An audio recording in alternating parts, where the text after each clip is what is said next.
Rádio Ilha Capital, 100% gaúcho. Sejam bem-vindos.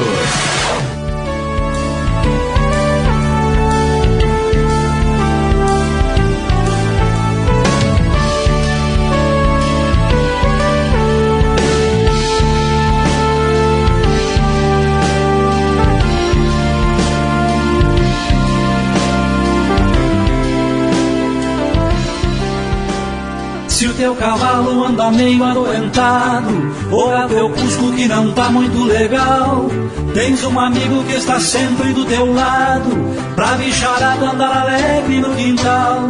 Te recomendo, não pensa duas vezes, liga pra Clínica Veterinária Ingleses, 369-2159 e o plantão 24 horas,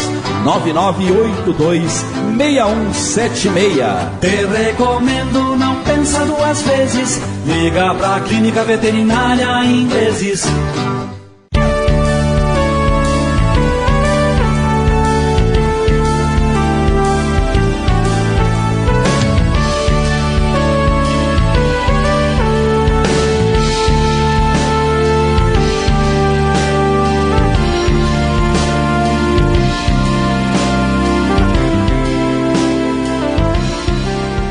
Salve amigas e amigos da Rádio Ilha Capital, programa Ágora RS. O assunto de hoje tratará sobre música e sobre espiritualidade, e sobre como as duas coisas podem se conectar, ou precisam se conectar, uma vez que música é frequência, e para isso eu estou há muito tempo tentando seduzir um querido amigo, que eu considero um talento musical, compositor, regente, criativo, né?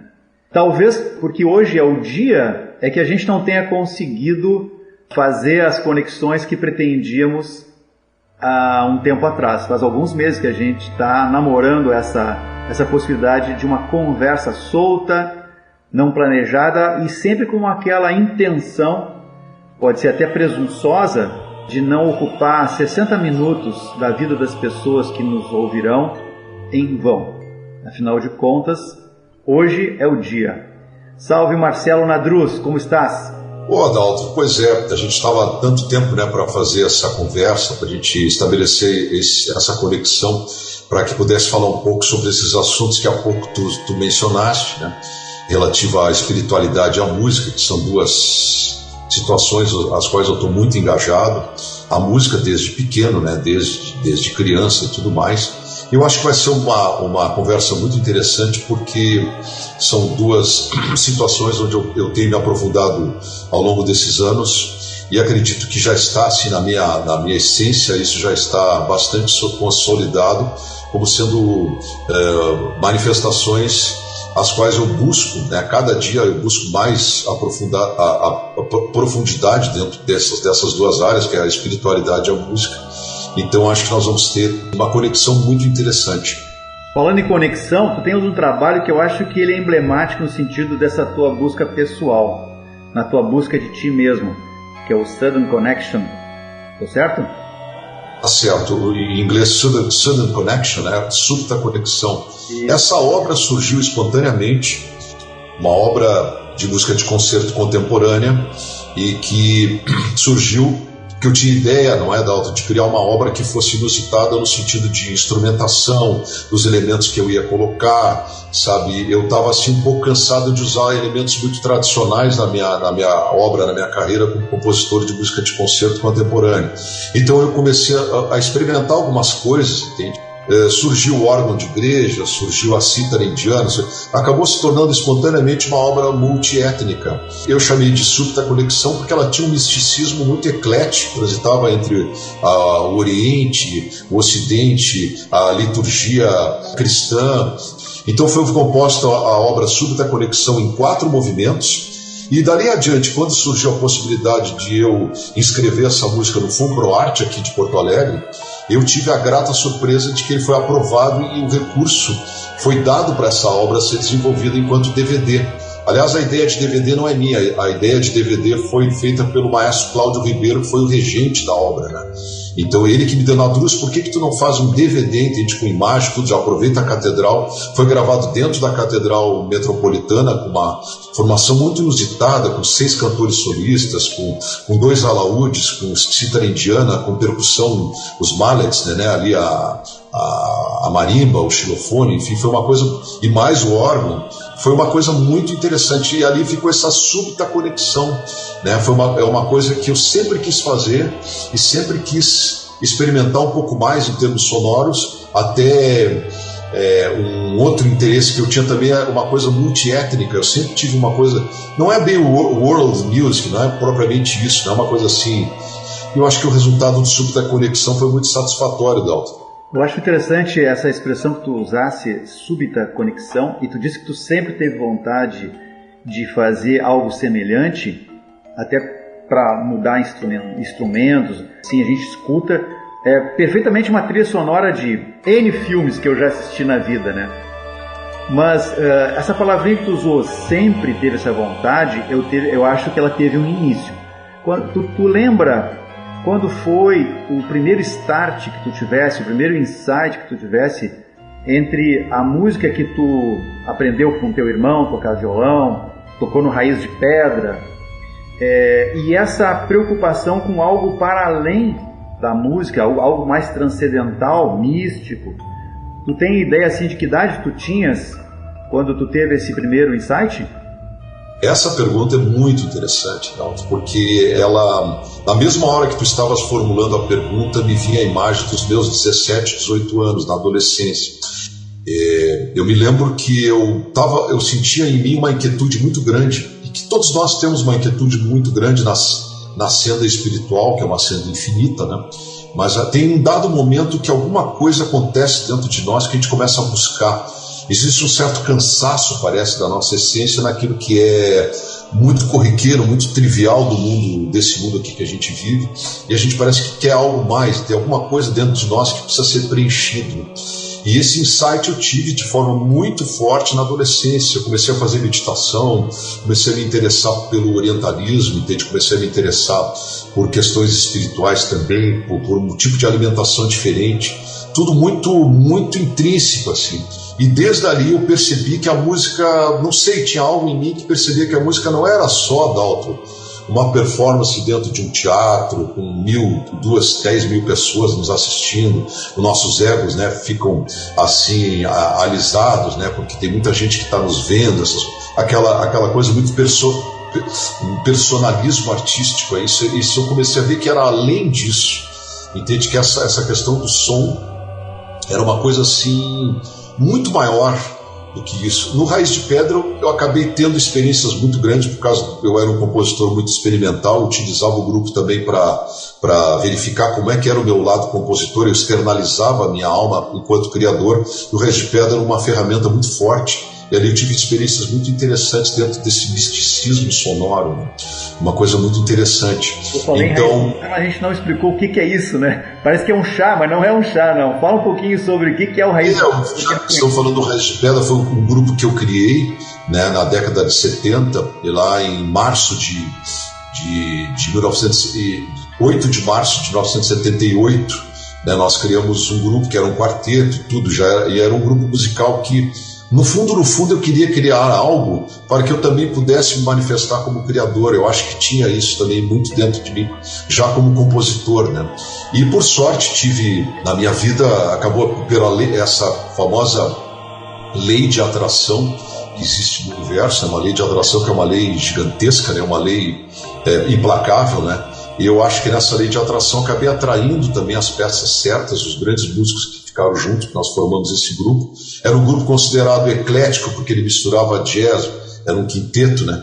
Depois foi ser um quinteto jazz, música erudita contemporânea, música popular brasileira, folclore. Era um sincretismo muito interessante que nós criamos e acabou criando um grupo muito original. Tem algo então, também de rock progressivo também ali, né? Também de rock progressivo, porque nós víamos da década de 70 com grandes influências do Genesis, do Yes, do Emerson Lake and Palmer, King Crimson, principalmente King Crimson e Gentle Giant, que eram grupos muito experimentais, muito aleatórios, assim, a gente gostava muito dessa aleatoriedade, desse experimentalismo, mas em nós já existia uma essência muito grande, talvez também muito pela minha própria influência de ser meio obsessivo na questão da originalidade, né? Pegava aquelas influências, colocava na sopa, né? Mas no fundo nós queríamos ser nós mesmos, e nós conseguimos, né? Nós tivemos uma originalidade muito grande de estilo. Interessante falar nessa sopa. A sopa lembra ingredientes, né? Talvez essa sincronicidade que tu te referiu que existe, que é a lei da atração, tenha funcionado colocando os ingredientes exatos e necessários naquele momento da tua vida. E também a palavra ingredientes me remete à palavra mosaico, que eu sempre refiro nos podcasts, que nós somos como se fosse um mosaico de toda a nossa história, da nossa infância, da nossa família, das nossas escolas, dos amigos que fizemos ao longo de toda essa vida, né? O assunto música não ocorre em todas as pessoas que nós conhecemos ou que nos ouvem nesse exato momento. Tem pessoas que gostam de música, cantam, dançam, mas não praticam a música todos os dias, né? Como tu pratica, como eu pratico e outros tantos que nos ouvem hoje praticam, né? Então a música, ela entra como se fosse um tempero fundamental nessa sopa e também para constituir o mosaico que nós somos. Quando tu te referiu a um chamado, eu tenho colocado essa questão do ego. Quando a gente vai para uma apresentação pública, ainda mais o compositor, né, o autor daquela peça, ele tem a tendência a ficar com o ego mais inflado. Mas tu já disseste que isso aí não era a tua motivação principal. Porém, tu falaste uma outra coisa ali que me remeteu a uma comparação com o ego. Tu disseste que lá pelas tantas, na tua juventude, tu te sentiu assim incomodado, insatisfeito, desafiado a fazer coisas diferentes, que tu queria fazer alguma coisa diferente daquilo que tu tinha. Tu buscava outras coisas. Esse é o mecanismo que o ego utiliza, porém, na questão material. O ego sempre busca coisas materiais, busca coisas palpáveis. Ele busca sempre coisas no futuro ou no passado, e no nosso caso, assim, da música, tu está dizendo que buscava algo de mergulho profundo, que é o que o ego não quer. O ego que nós temos em relação à pessoa que somos, ao ser que somos, o que ele menos deseja é que a gente conheça a nossa verdadeira origem. E tu tens um trabalho muito interessante no YouTube, inclusive esse da conexão que tu te referiste, a composição está disponível no YouTube. Eu vou deixar no link da divulgação da nossa conversa, vou deixar o link da Southern Collection. Mas tu tem um outro chamado Photonic, que mexe muito com essa outra dimensão da gente, mais profunda, não a egóica, não a superficial, não a que deseja coisas, que deseja comprar, que está sempre incompleto nas aquisições. Se eu tenho uma guitarra, eu quero 10. Se eu tenho um software, eu quero 2. Então, se eu tenho um carro, eu quero 5. Mas não é isso. A gente busca um mergulho mais profundo. E eu queria que tu falasse um pouquinho sobre como que teve essa ideia de fazer o projeto no YouTube. Tu tem um canal lá com muitos vídeos. Inclusive, quem está nos ouvindo agora está ouvindo a trilha sonora desse nosso programa de hoje. São as tuas músicas. Tem o Southern Connection, também tem algumas músicas do Photonic. Conta pra gente, Marcelo, como é que foi esse insight aí, em que momento aconteceu, que idade tu tinhas quando tu teve esse impulso de fazer esse trabalho que, por estar na plataforma do YouTube, ele não tem limites, ele pode chegar nos confins desse planeta, né? É verdade. Essa questão do mosaico que tu estavas falando, que acaba compondo a gente, né?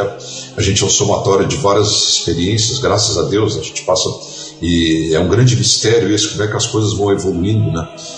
Basta ver a própria natureza, né? Como é que as coisas vão se conectando, se intercambiando entre moléculas e aí dá resultados, né? Do microcosmos vai para o macrocosmo, então as coisas se transformam de forma extremamente espontânea, né? E nós não fugimos à regra, né, dessa lei cósmica do infinito, né? Que tudo vai se refazendo, se transformando, vai gerando, nada é muito previsível, isso vai gerar tal forma, porque começou, não, às vezes gera uma coisa completamente inusitada que faz parte da própria, no meu entendimento, da própria criação do universo, a própria criação permanente de tudo que existe, né? Então eu vejo que essa questão da súbita conexão sempre tive esse lado mais voltado para a espiritualidade dentro do som, né, dentro da música. E esses 2 canais que eu criei, além do meu canal de música de concerto, como compositor de música de concerto, tenho mais 2 outros canais que se chamam Universo dos Sons Curativos, que é um canal que ele é despretensioso, ele é só voltado para sonoridades que sejam para meditação, as pessoas que fazem reiki, né, as pessoas que querem refletir sobre determinadas coisas, querem ficar, ou seja, nas suas buscas também, utilizado em centros holísticos, em centros espiritualistas e tudo mais, ou pessoas que têm curiosidade também por outro tipo de sonoridade. Ele é totalmente despretensioso, ele só simplesmente cumpre um papel, que é esse papel de incentivar a sensibilidade das pessoas, a espiritualidade das pessoas e, quiçá, uma abertura maior, né, em relação a esse vasto universo. Já o Photonic Resonance, que eu coloquei em inglês porque eu tenho intenções nesse canal, Photonic Resonance, ou seja, ressonância fotônica, né, a ressonância dos fótons, né, porque os fótons também têm a sua ressonância, tem sonoridades, mas só que o nosso ouvido não tem essa capacidade, não é um instrumento capaz de escutar sonoridades das partículas atômicas, né, não tem como. Mas a luz está sempre presente em tudo, né? Essa claridade, né? Essas partículas, enfim, parece que a luz é um pouco da mantenedora de toda a estrutura do universo, né? Então, o Photonic Resonance eu criei não faz muito tempo, e aí sim eu estou ingressando de cabeça em sonoridades assim, como se fosse assim da outro, sonoridades ocultas, uma tentativa de me abrir para sonoridades que estão ocultas na matéria escura, nos buracos negros, na própria sonoridade dos planetas. O próprio Pitágoras já falava isso em Música das Esferas, já falava que as esferas tinham sonoridades, tudo tinha sonoridade pelo fato de existir. Veja só, pelo fato das coisas existirem, elas têm sonoridade, porque elas têm ressonância. Tudo que existe ressoa. O Pitágoras era um sujeito muito avançado para a época, né? Então ele já falava nesses termos. E eu sempre tive essa curiosidade, né, de sair um pouco dessa performance tradicional, de que eu faço e aconteço, que eu componho isso, que eu componho aquilo, eu junto vários elementos, e tentar ingressar numa coisa que já é, que sempre foi e sempre será, como se houvesse uma grande sinfonia que está permanentemente ressoando no universo infinito, e a gente só tem que acessar ela. Então a sensação que eu tenho é que nós nos tornamos canais de uma coisa que sempre foi e sempre vai ser aos confins do infinito. Então eu sinto uma necessidade muito grande atualmente de acessar esse tipo de sonoridade, que, como tu disseste muito bem, Dalton, é a ausência total do ego, porque o ego, o que é o ego? É uma representação de nós, né?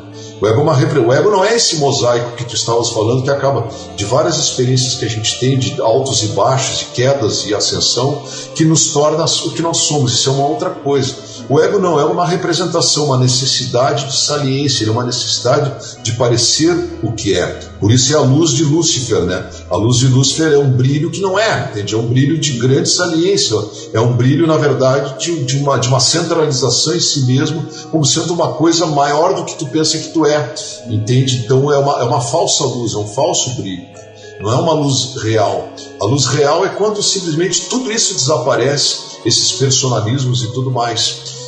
Na Índia, quando eles tocam as ragas indianas, que é essa forma musical indiana, as ragas elas têm um momento, elas têm um horário, elas têm uma determinada hora, um determinado instante que eles tocam, porque é aquele momento que é o momento de conexão com o infinito, entende? É uma coisa que sempre me fascinou isso. Essa música onde tu simplesmente te dissolve e tu não é mais nada em cima de um palco, tu não é nada, tu simplesmente desaparece e dá lugar a essa coisa maior, entende? Que não tem nem nome nem forma. Então, alguns maestros, inclusive na própria música erudita, se deram conta disso, de que tem uma antessala, tem um som que ele não é perceptível, ele só vai ser perceptível quando toda a orquestra, quando o maestro, eles desaparecem e ficam a serviço daquilo que é maior. Aí a experiência, Dalton, de quem está lá sentadinho naquela cadeira vai ser muito diferente. Ninguém mais vai pensar que é o grande violinista, o grande maestro, o grande concertista, o grande compositor,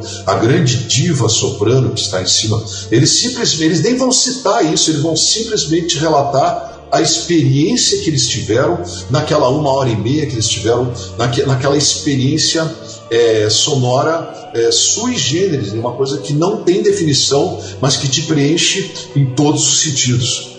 Eu poderia dizer que as pessoas que estariam ouvindo esse concerto entrariam em ressonância com aquilo que estão ouvindo e mesmo com aquilo que não estão ouvindo, porque a gente está preso aos sentidos que nós temos, né? E a audição é um deles. E tu disseste uma coisa que fiquei bem intrigado ali. Tem frequências que a gente não escuta, o que não quer dizer que elas não permeiem o nosso ser, né? Nós estamos aqui conversando e trespassa meu corpo frequências de rádio, frequências de televisão. Cada pessoa que está assistindo um concerto desses é um indivíduo que entra em ressonâncias do jeito dele. Só ele tem aquela conexão com aquelas frequências ali. E aí eu lembrei de uma experiência que eu tive muito rápida com o sufismo. Eu participei lá de um grupo de estudo do sufismo e eles têm contos que eles declamam quase aquela história sufi todo santo dia, a mesma história, e tu tenta estabelecer uma conexão racional com o enredo daquela história e tu não encontra. E eles dizem, não tenta racionalizar essa historinha. Essa historinha aparentemente singela e sem um sentido muito prático na nossa vida, a gente sempre busca coisa prática, né? Ela não tem essa racionalidade que tu está buscando. Declama ela todos os dias que um dia algo dela vai fazer parte de ti. Eu imagino que seria uma coisa parecida, né, que tu está fazendo com as frequências, né? É a mesma coisa. Por exemplo, quando tu está numa performance, o artista que está no palco, ele é muito egocêntrico, ele cria uma ressonância com o seu público, e o público faz o seguinte questionamento: como eu gostaria de ser como ele? Entende? A pessoa, eu gostaria de estar lá também, como eu gostaria de estar brilhando como ele. Então, uma falsa ressonância, um falso brilho, entende? Essa questão do sufismo é muito forte. O Sufi Nayakana é um grande mestre, foi um grande músico, inclusive. Ele acho que tocava a cítara e a vina, eram dois instrumentos. Eu tenho um livro do Sufi Nayakana que se chama Música, porque ele fala tudo nessas questões de frequência, né? Essa frequência que nos permeia. Quando a gente entra nesse entendimento das frequências, aí a arte passa a ter uma outra conotação, entende? Aí acho que a verdadeira questão transformadora dela se faz presente. E quem está lá no palco, pela primeira vez, também se conecta com a sua essência mais profunda. Que a grande, vamos dizer assim, a questão da arte é justamente fazer com que o outro se reconecte com ele, né? É uma coisa muito séria isso, vê como a responsabilidade é muito grande. Mas nas academias, Dalton, não se ensina isso. Se ensina a questão da superfície, da semicolcheia, da colcheia, da grande performance. Agora tu estás com uma técnica muito apurada, vai encantar plateias, esse monte de bobagens. Então a gente fica assim, o artista sai de lá preparado na parte superficial do som.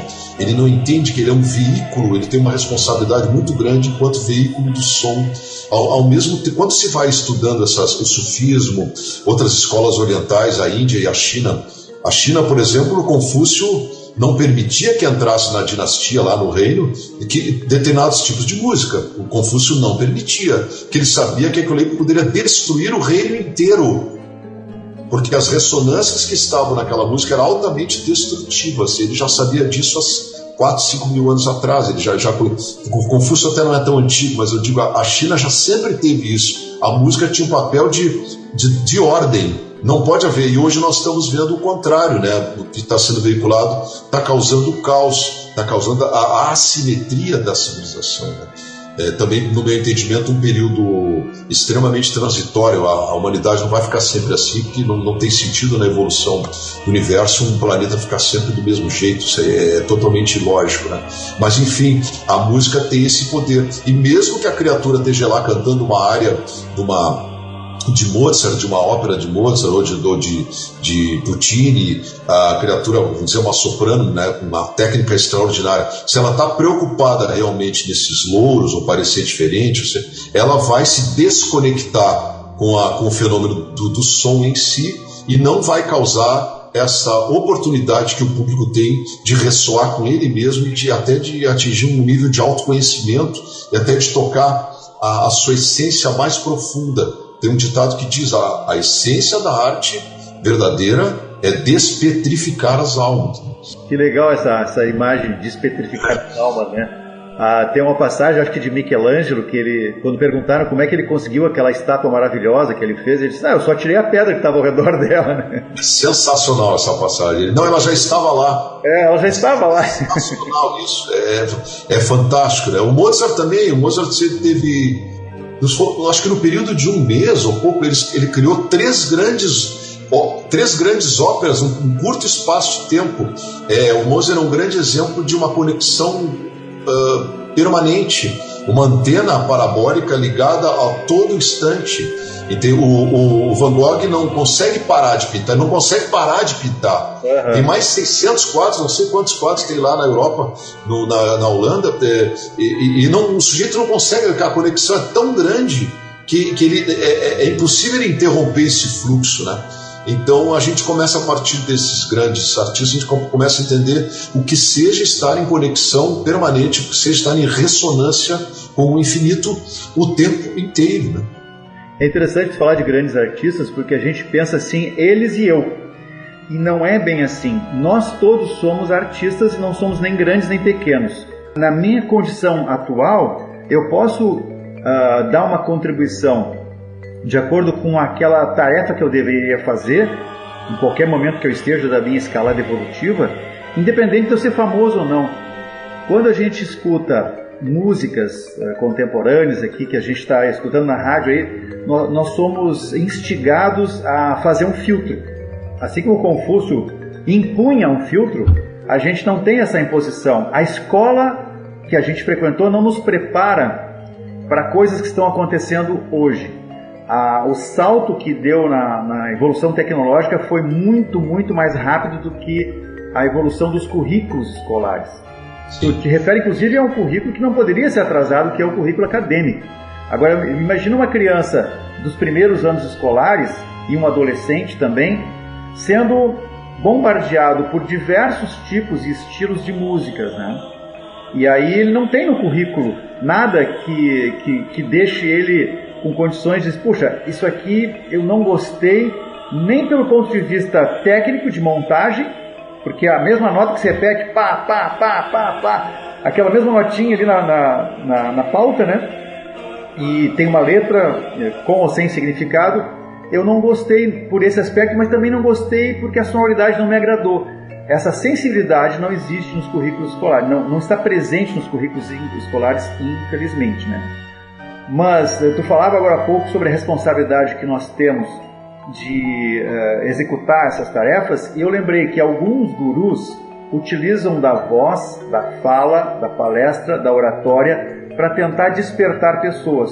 E outros, que eu não diria que são gurus, mas outros utilizam ferramentas sem dizer que estão querendo despertar as pessoas, e até pode ser que inconscientemente não saibam que estão despertando, através da música.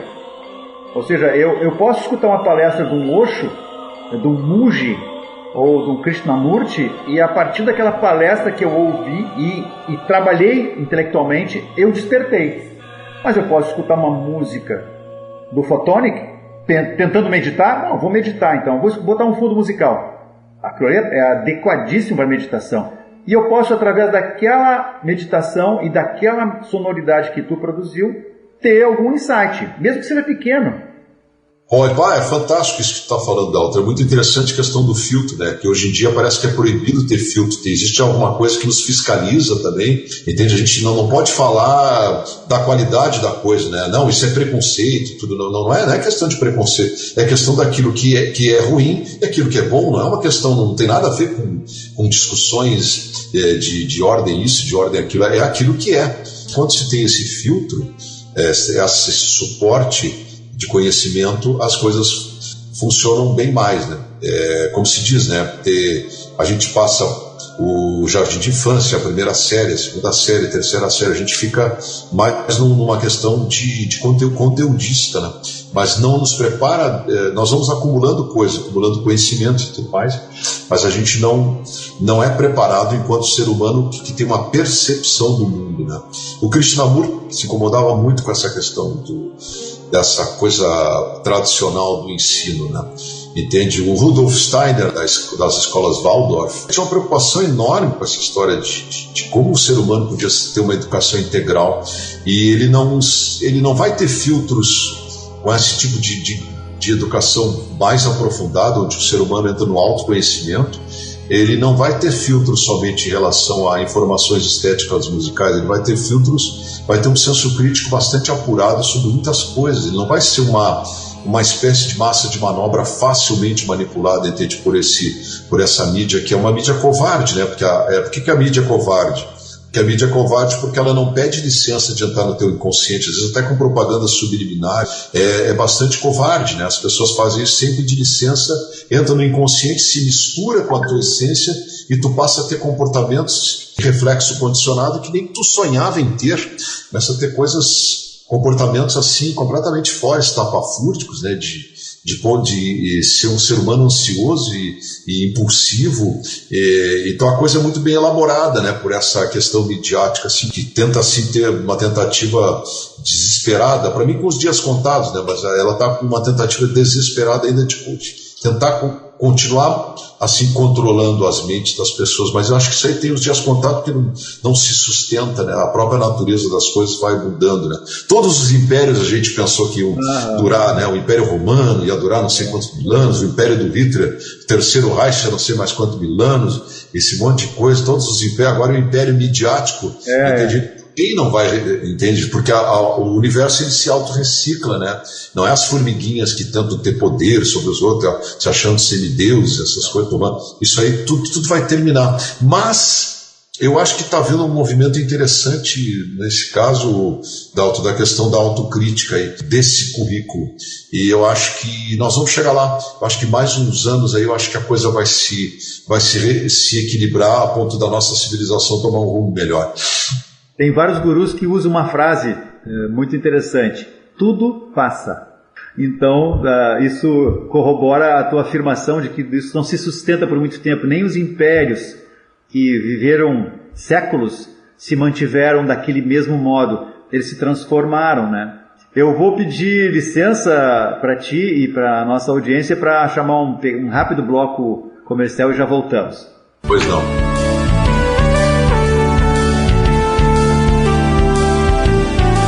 Rádio Ilha Capital. É bem melhor.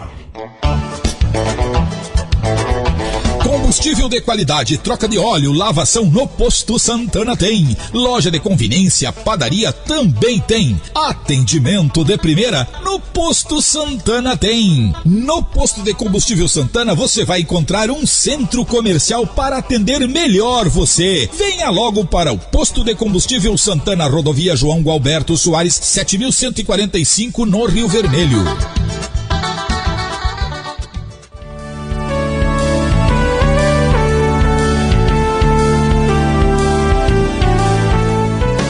Depois desse bloco comercial, na conversa maravilhosa aqui, tão esperada e desejada com meu amigo Marcelo Nadruz, falando sobre currículos, falando sobre música, sobre frequência, sobre ressonância, sobre a importância da busca interior, sobre o papel que a gente tem na dimensão em que nos encontramos, sem ser muito visível ou pouco visível. Não precisamos ser pessoas de sucesso para fazer a nossa parte. É claro que quando tu pega, por exemplo, um grupo de artistas, de músicos famosos e faz um encontro mundial para levantar uma bandeira para melhorar a paz no mundo, né? É claro que isso aí tem um impacto mais rápido e quase que instantâneo, né? Mas tem uma dimensão que os religiosos em geral falam de prece, de intercessão, que funciona. Aquela frequência somada daquelas vibrações positivas vai dar um resultado esperado, né? A gente está falando agora há pouco do mundo dual. A gente vive num mundo dual, né, Marcelo? Que é o preto e o branco, é o alto e o baixo, é o bem e o mal. E tu dizia, o bem vai prevalecer ao final, né? Isso é mais do que uma esperança. Isso seria uma certeza que a gente assume quando se tem a noção de que há um Criador de tudo e de todos, né? E aí a gente assume isso como sendo indelével, porque ele não pode ter no interior dele, desse criador, esse germe do mal predominante, né? Ou mal entre aspas, vamos dizer assim, e bem também entre aspas, né, Marcelo? Com certeza. Tu falavas uma coisa muito curiosa, que é a questão da criatividade do artista, que quer ser artista. A arte, a gente sabe, né? Todos sabem que o conceito de arte vem de ação. Krishnamurti, de novo citando, falava que tinha que estabelecer muito bem a diferença entre ação e atividade. E atividade é uma coisa corriqueira, cotidiana. Nós marquei um podcast com o Dalton da tal hora. Isso é atividade, são coisas corriqueiras dos hábitos, né? A ação não, a ação é intrínseca, a ação é uma coisa criativa que é inerente, a criatividade é inerente a tudo que existe. A criatividade não é só um fator assim preponderante no gênero humano, né? A criatividade é uma coisa que existe em tudo que existe, nas moléculas, na questão atômica e intraatômica, ou seja, tudo é criatividade, porque tudo está em constante movimento, tudo ressoa, e se ressoa, se põe em movimento. Se põe em movimento, estabelece a possibilidade das coisas serem criativas. Eu estava observando isso e o mestre perguntou o discípulo perguntou para o mestre assim, sobre essa questão, o que é um artista, né? E aí o mestre só responde assim: você escova os dentes do mesmo jeito todo dia? Você, até escovar os dentes, o sujeito tem que ser criativo, né? E tu faz sempre a mesma coisa. Ou seja, se tu faz tudo que tu considera hábito de uma outra forma, do jeito que tu tivesse, do jeito que tu caminha, tu está sendo criativo. E nessa criatividade a vida passa a ter um frescor diferente. Ela não fica tão enfadonha e não leva ao tédio, não leva à questão da prostração, né? O tédio é uma doença contemporânea justamente porque... Eu até escrevi uma coisa outro dia, Dalton, que se chamava a morte da invenção, né? A inventividade é uma coisa que a criança tem muito isso, porque ela não tem esses bloqueios do adulto, né? Essas restrições do adulto. Então a criança está sempre inventando, está sempre em processo criativo. Então a sensação de estar vivendo é muito mais presente, né? Tu não está simplesmente sobrevivendo, simplesmente num hábito interminável, né? Um condicionamento interminável diário, de manhã à noite, fazendo sempre as mesmas coisas do mesmo jeito, pensando sempre do mesmo jeito, falando do mesmo jeito, se referindo às coisas do mesmo jeito. E é o que está acontecendo nas redes sociais atualmente, é um condicionamento a nível de proporções gigantescas, né? As pessoas têm uma necessidade de estar fazendo postagens intermináveis, mas sempre girando em círculos. Não existe mais criatividade, não existe mais, sempre girando em círculos, entrando no universo perigosíssimo que se chama parcialidade, né? A parcialidade, a tribo que tu faz parte, ela se torna extremamente perigosa no meu entendimento, porque toda vez que tu faz parte de algum clã, de alguma fortaleza, e tu te divide em relação ao resto, significa que tu estás fadado a ter uma visão, o teu horizonte de visão passa a ser extremamente restrito. Por mais que tu ache que tu tem que pertencer a uma determinada ideologia, que esta é a certa, aquela que eu faço parte é a certa, essa que transforma o mundo, entende? Eu tive experiências impressionantes aí em redes sociais nessa questão de tribal, né, de ideologias, que eu concordava em gênero e número com determinado perfil de pessoas que visitavam ali, e elas acabaram me escanteando, porque faltava um 0,001% que não casava, entende, com a concordância. Eu não concordava, entende? Então, e isso foi naquele momento que eu me dei conta. Então eu parei de fazer determinadas manifestações, porque eu achei que também tem a tribo da subtribo, e as pessoas têm que ter uma certa senha para entrar, uma chave que abre a coisa, entende? Então essas coisas muito herméticas, elas são perigosas, porque no fundo elas só são convenientes, né? Convenientes naquele momento, né? Entende? Então não é tudo isso, essa amizade, esse amor um pelo outro, né? Não é tudo isso, são coisas assim criadas, não concordo, entende? Eu tenho minhas convicções e tudo, mas eu não manifesto, porque eu acho que muitas vezes até uma perda de tempo, entende? De estar a todo momento. Então eu prefiro estudar as ressonâncias, eu prefiro estudar alguma coisa que realmente contribua, sem fazer muito alarde, sem fazer muito tocar trombone em rede social. Olha como eu sei, olha como eu faço e aconteço, entende? Olha como eu sou muito esclarecido, essas coisas. Então eu prefiro fazer a minha parte silenciosamente, no que eu puder fazer, até trabalhos voluntários, tudo sem tirar foto, sem precisar registrar, entende? Eu acho que essa questão do som, essa questão das ressonâncias com um papel transformador na sociedade. Aliás, vou te contar uma coisa sobre a medicina tradicional. A medicina tradicional prescrevendo a todo momento essa alopatia, né, com remédios fortíssimos e tudo. Eu também, observando os movimentos da medicina tradicional, dos grandes laboratórios também, que tem grande poder sobre isso, sobre ingerência, sobre tratamento de doenças terminais e graves, né? Eu vejo que tem tantas outras alternativas, de fato, que já existem, que são eficazes, né, no trato de doenças terminais e graves, né, que eu acho que o pessoal poderia instalar nos hospitais, e uma delas é a ressonância do som. Eu não sou o primeiro nem o único a falar sobre isso, porque existe um médico, que eu não sei se o nome dele sobrenome é Gardner. Ele é um grande oncologista americano e ele escreveu um livro que é Os Sons que Curam. Isso ele escreveu baseado na experiência de tratar um monge tibetano de câncer terminal. E o monge deu a sugestão para ele que utilizasse determinadas frequências, entende, no tratamento do câncer. E o médico, isso que era bastante cético em relação às ressonâncias, ao poder que o som tem, inclusive, ele coloca as moléculas em forma simétrica, de novo, do órgão que está doente, eles colocam simetricamente na forma, é uma coisa muito profunda, mas é real. E ele não acreditava em nada disso, ele era cético, aquele oncologista tradicional, e ele viu que depois das dicas que o monge tibetano deu para ele, ele passou a usar os instrumentos tibetanos, tudo nos tratamentos com doentes terminais, e ele obteve resultados incríveis. Se não uma cura, vamos dizer assim, total do quadro clínico, ele pelo menos tinha resultados assim, até de protelar. A criatura ia ter uma morte dali a 2, 3 meses, tudo acabava tendo assim 2, 3 anos, né, de uma sobrevida, e uma sobrevida até com qualidade, não com sequelas e essas coisas. Ele acabava dispensando o tratamento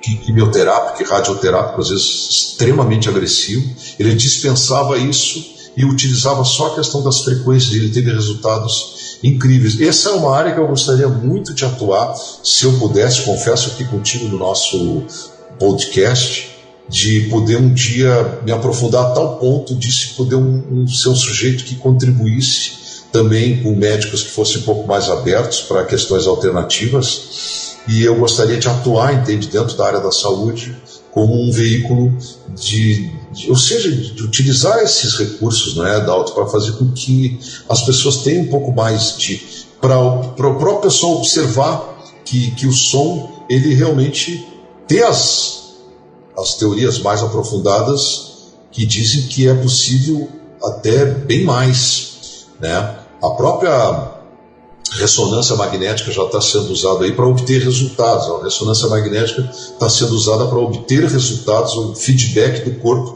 para saber a quantas ele anda, né, no sentido de ou grave ou menos grave, entende, da doença. Ela já está sendo usada, esse recurso sonoro, mas o recurso sonoro em si, eu acho que traria muitos resultados, e é uma coisa que eu tenho me dedicado muito às vezes.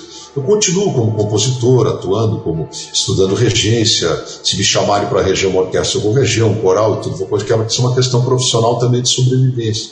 Mas eu gostaria muito de atuar no sentido de contribuir com essa história das ressonâncias.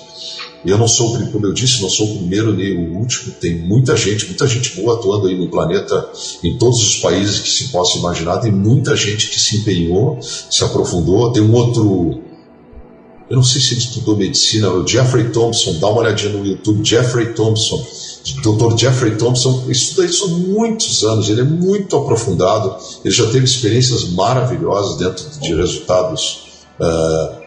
Me lembrei de uma apresentação de um grupo de monges budistas que tiveram aqui na Assembleia Legislativa, e a repórter, a jornalista, ingenuamente perguntou assim para ele qual era o repertório daquela noite, e o monge respondeu categoricamente que não era, hoje não é um dia de repertório, hoje é uma sessão de cura, entende?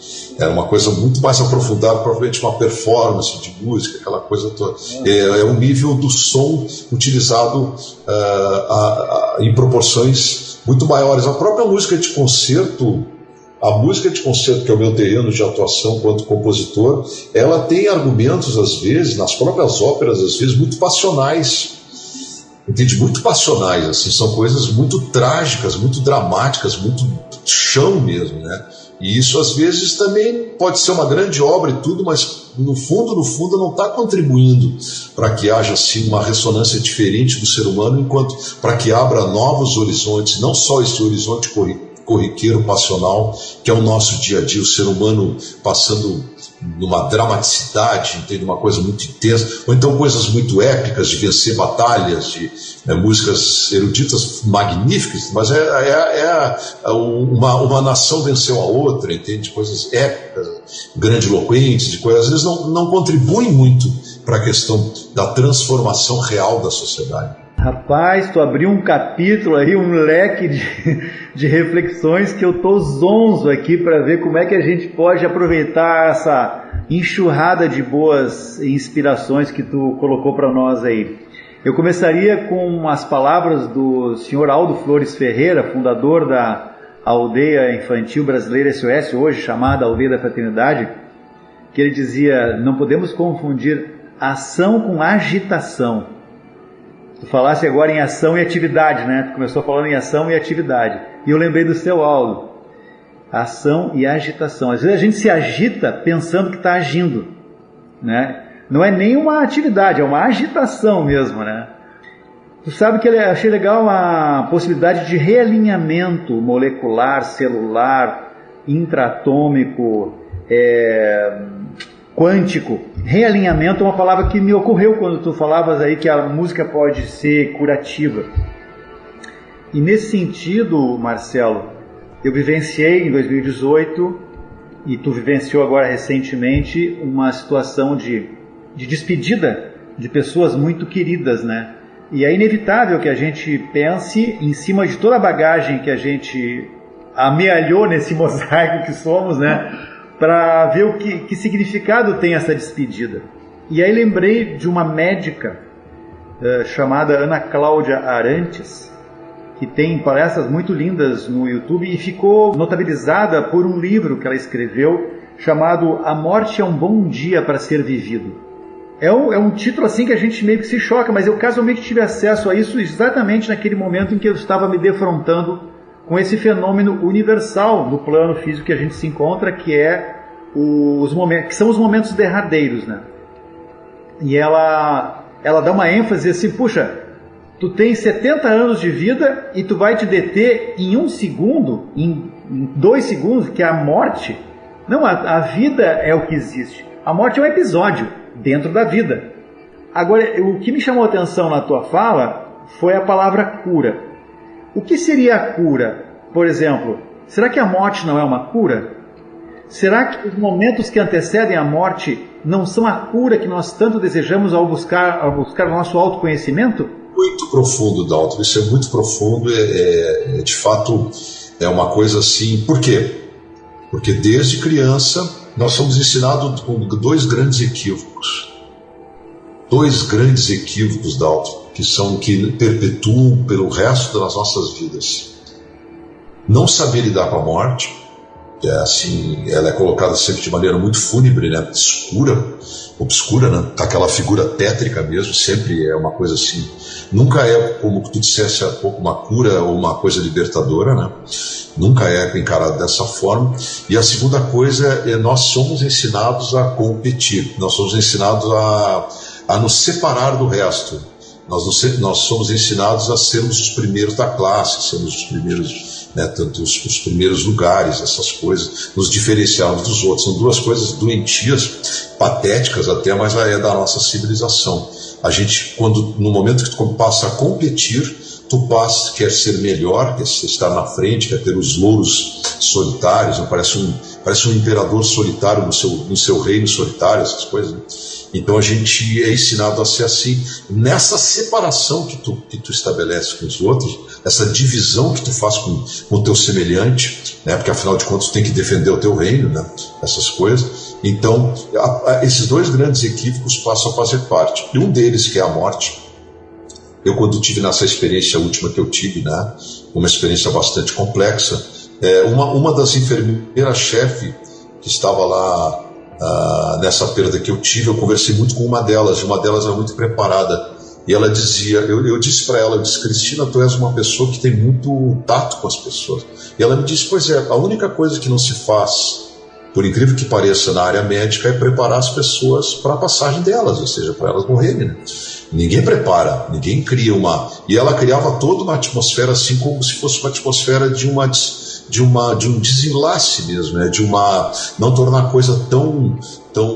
Haja visto que as culturas diferentes do mundo tratam a morte, umas de maneiras extremamente tétricas, assim, muito complexas, muito duras e dramáticas, e os indianos, por exemplo, fazem festa, né? Eles têm uma outra coisa, eles fazem festa mesmo, é uma festa, é uma cura, como tu disseste, né, Dalton, uma libertação.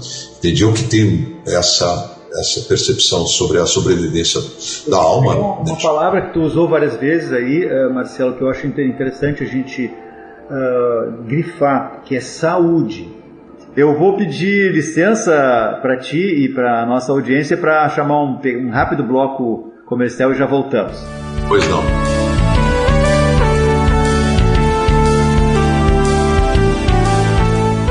Rádio Ilha Capital. Ilha da Magia, Florianópolis, Santa Catarina. Pensou em transporte? Pensou 048 Turismo.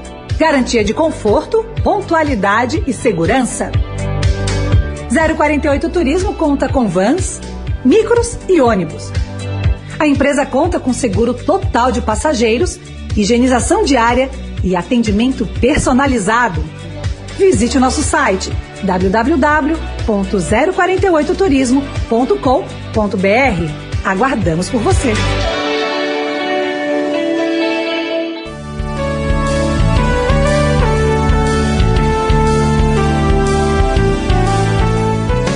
Quando a gente fala em saúde, a gente está usando uma energia diferente de falar doença.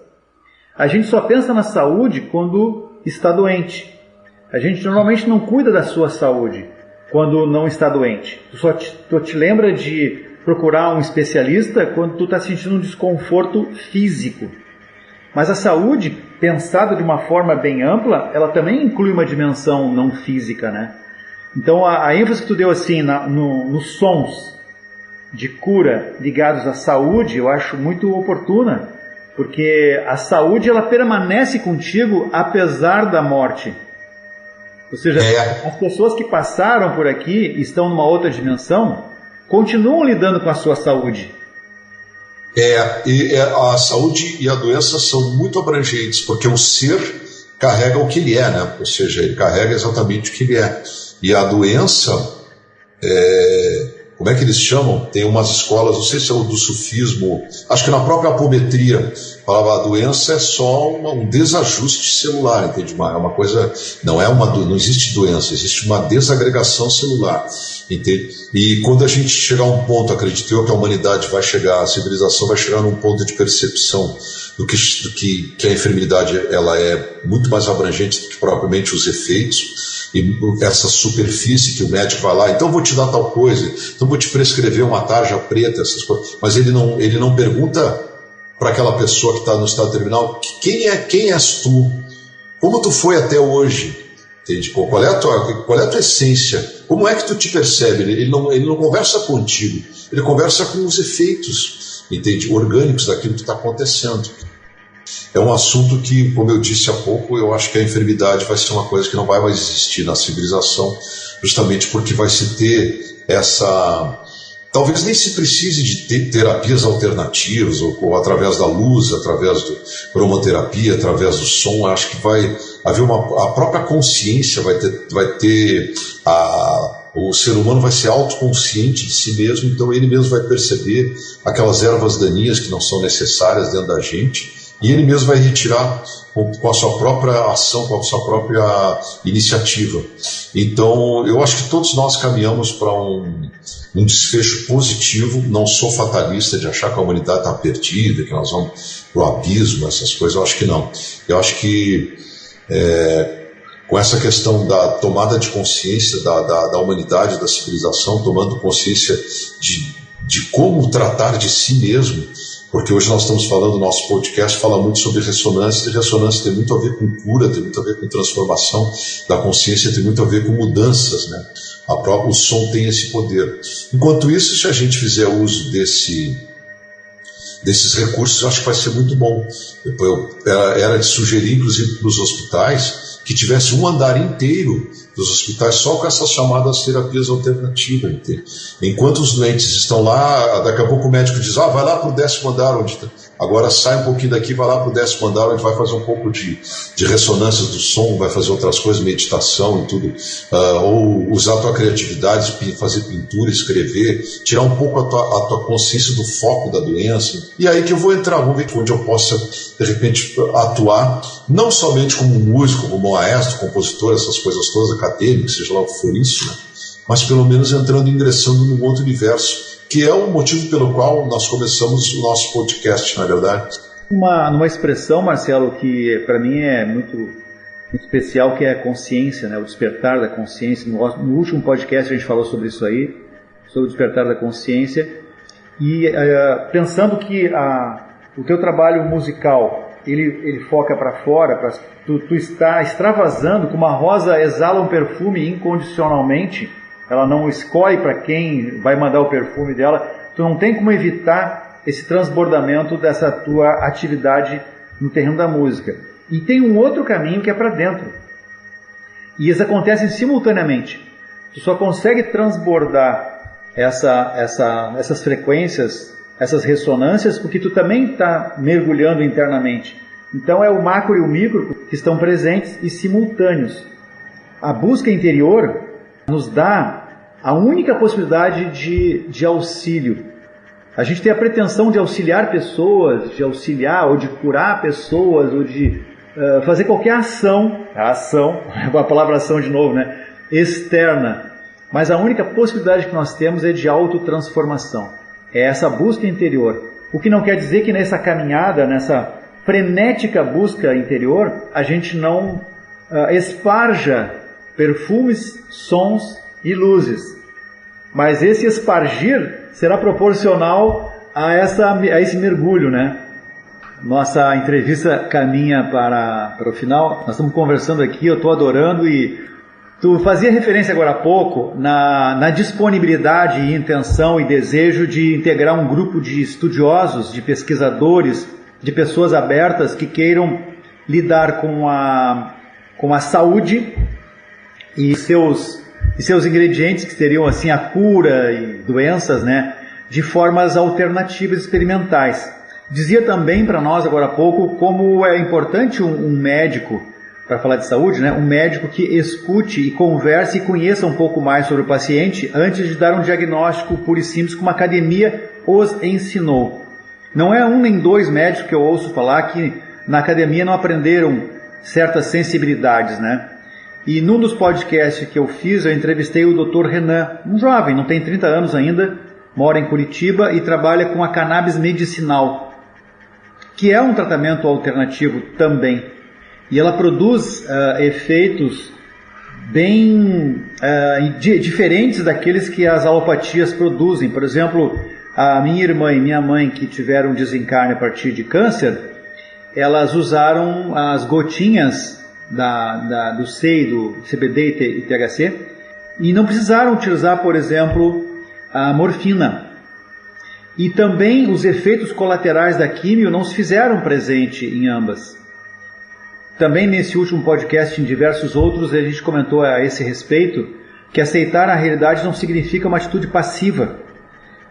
Nós temos que fazer coisas na realidade até para aceitá-la. Por exemplo, se eu estou com um diagnóstico de uma determinada doença, eu não posso ficar esperando que essa doença saia do meu corpo ou se cure sem eu fazer algumas coisas que são possíveis.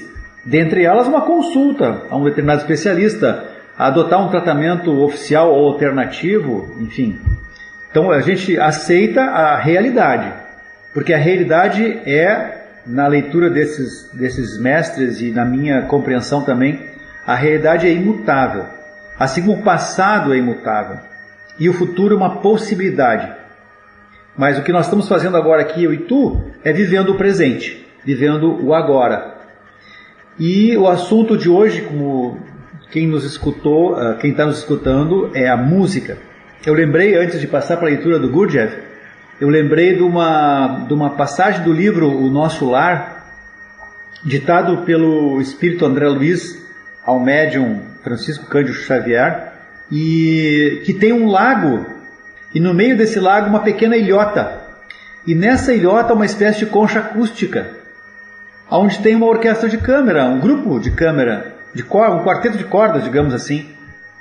Como a gente sabe que a água, ela reverbera a voz, né? Não é à toa que Jesus fazia as suas palestras e o Sermão da Montanha às margens do lago de Genezaré. Era um amplificador natural, né?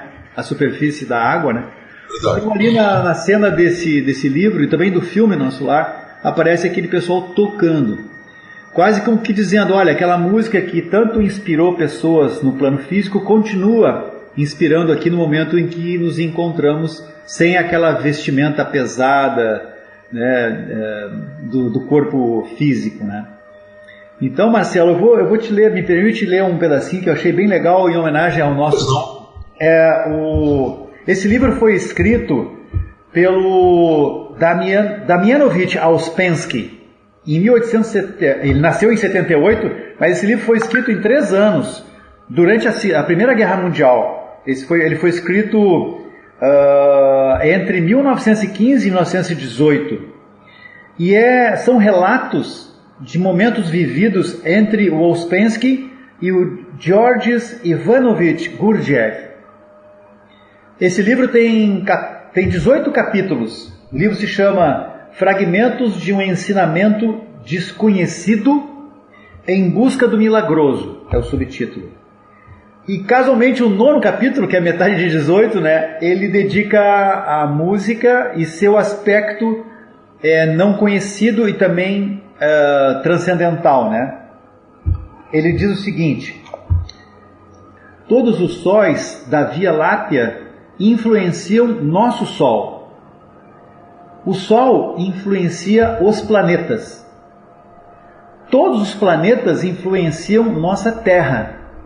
E a Terra influencia a luz. Essas influências são transmitidas pelas radiações através dos espaços estelares e interplanetários. Para estudar essas radiações, tomemos o raio de criação. Ele fala aqui entre aspas porque no livro ele deve ter se referido a esse raio de criação, né? Sob forma abreviada. E aí qual é a forma abreviada? Absoluto, Sol, Terra, Lua. Uma sequência, tá?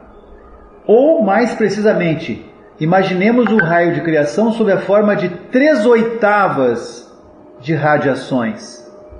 A primeira oitava entre o absoluto e o Sol. A segunda oitava entre o Sol e a Terra. E a terceira oitava entre a Terra e a Lua. Examinemos a passagem das radiações entre esses 4 pontos fundamentais do universo. Precisamos encontrar nosso lugar e compreender nossa função dentro desse universo tomado sob a forma de 3/8 de radiações entre 4 pontos. Na primeira oitava, o absoluto inclui 2 notas, Dó e Si, separadas por um intervalo apenas, né? Então, depois ele segue, eu não vou me estender aqui, seguem as notas Lá, Sol, Fá, isso é, o intervalo Dó, Si, que é o intervalo do absoluto, né? É seguido pelas notas Lá, Sol e Fá. E assim ele vai analisando, ele toma várias páginas desse livro para falar sobre isso. E isso eu li para nos remeter novamente àqueles sons que tu disseste que nós não ouvimos com o sentido da audição normal, mas que permeia a nossa carcaça física e a nossa alma é tocada de alguma forma. Para falar também nesse final de conversa com a missão que tu assumisse para ti de não reter essa energia incontrolável, indômita, que parte de dentro de ti na forma de expressão musical, de expressão sonora, e tu está simplesmente dando vazão a elas, mesmo sem ter muita clareza de onde isso tudo vai chegar. E a tua predisposição de usar também isso em outras áreas da atividade humana. Falamos da pedagogia Waldorf, ligada à antroposofia, falamos do Krishnamurti, falamos do Sufi, falamos sobre a vida. E ao falar sobre a vida, permeada de música. Muito obrigado, Marcelo, mais uma vez pela tua disponibilidade, mesmo à distância, estando convalescendo aí de um diagnóstico bem simples, uma gripe, né? Uma gripezinha. Nos dispusemos a fazer esse contato que não é bem como eu desejaria, que seria pessoal. Eu aprendi demais nesses minutos que nos envolveram aqui, e acho que as pessoas que nos escutarão poderão tirar alguns pitacos também de conhecimento para a sua vida mais profunda. É isso. Eu agradeço, viu, Dalton, porque fazia tempo que a gente estava, né, na tentativa de fazer o podcast e me senti muito honrado e muito satisfeito, porque é a primeira, depois de todo esse processo que eu passei, né, com um parente, né, com o processo de doença terminal e tudo mais, eu agora me sinto mais, parece que eu estou mais apto, retornando àquela chamada normalidade. Então, foi a primeira coisa que eu fiz. Então é uma reconexão de novo, né, com o meu momento profissional e tudo mais. E foi um podcast muito, como ele não foi muito trancado ou circunscrito a determinadas questões, foi mais livre. Ele foi muito produtivo para mim também, viu, Dalton? Foi uma coisa assim que me senti muito, muito feliz, muito preenchido, assim, de poder fazer esse tipo de podcast. Então, eu acho que tenho certeza que sim, que as pessoas elas vão ter algumas informações são assim mais contundentes ou reveladoras, né, de algumas pessoas que não estão muito acostumadas com alguns tipos de assunto relacionado às ressonâncias, a despertar da consciência através do som, para que se abram para novas perspectivas, não? É isso aí. Acho que as pessoas que, a partir dessa nossa conversa, ouvirem as suas músicas e seus gêneros preferidos, vão ficar com uma pulga atrás da orelha. Puxa, será que nessas frequências que eu estou curtindo há tantos anos e que eu gosto de ouvir, tem aqueles aspectos curativos, de enlevo inclusive da vida que nós somos e não da vida que temos? Acho que isso vai ficar uma coisa instigante na minha vida e na vida de quem eventualmente nos escute. Até breve e até o próximo som. Obrigado. Até breve, Dalton. Muito obrigado, viu? Agradeço muito de coração. E até o próximo som. Com certeza estaremos aí reconectados de novo.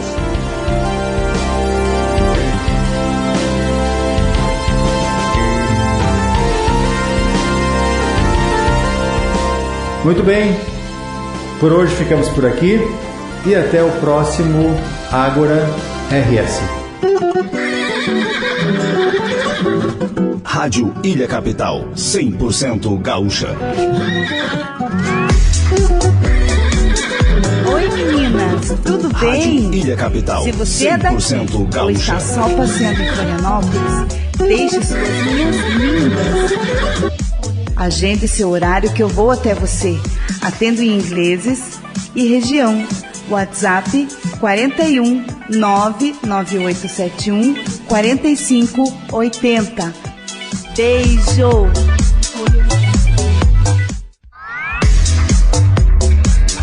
Oi meninas, tudo bem? Brutus Bike você é daqui, ponto seguro da sua pedalada. Serviços, peças, acessórios e equipamentos em geral.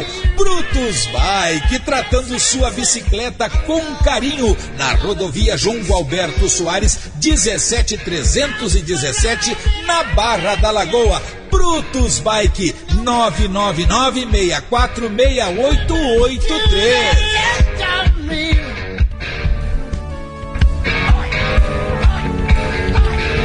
Você gosta de pedalar? Brutus Bike é